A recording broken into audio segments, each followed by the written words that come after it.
friends, I'm so glad. Have you seen how many people are on the other side? And there's no one here. Hallelujah. This is what I would really like to show you, because this is the only archaeological bit, or historical bit, if you wish, that I can show you in this area. Why? Because have you noticed we're underground now? All right, it's a natural cave. It's a natural cave that you see that would serve as the basement of the complex of houses. For those who just came now, I just repeat myself that we are at the basement of the complex of houses that were upstairs where the church has been built now. Right? So that's what we can say. We are as close as we can get to where Jesus was born. Right? As close as we can get to where Jesus was born. It is hard to pinpoint specifically for me, because remember we mentioned there is no archaeological evidence, there is no archaeological digs that were carried out here. What would the basement of the houses have? What would they have? What would you keep in the basement? Certainly food. You will keep the food here because it's as close as you can get for the refrigerator. Notice no refrigerator, but also no ice in those days. See, in our climate, no ice. So as much as you can refrigerate, you will keep the stuff here.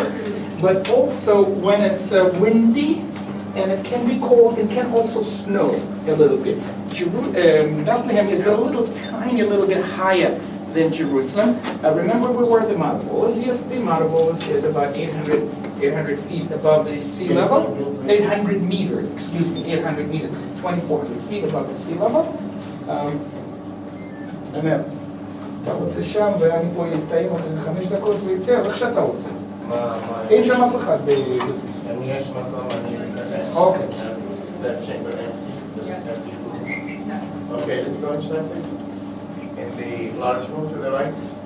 So it can snow, it can rain here, and it's like storms. You know, it's stormy.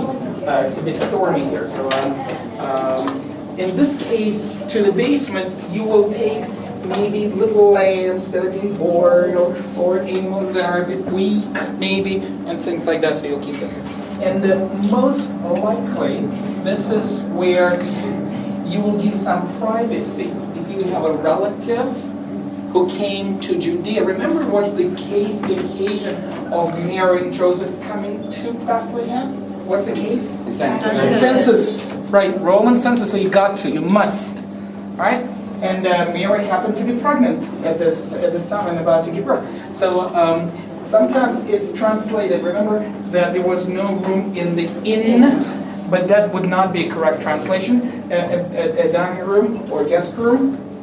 And you do want to give privacy to a woman who's giving birth.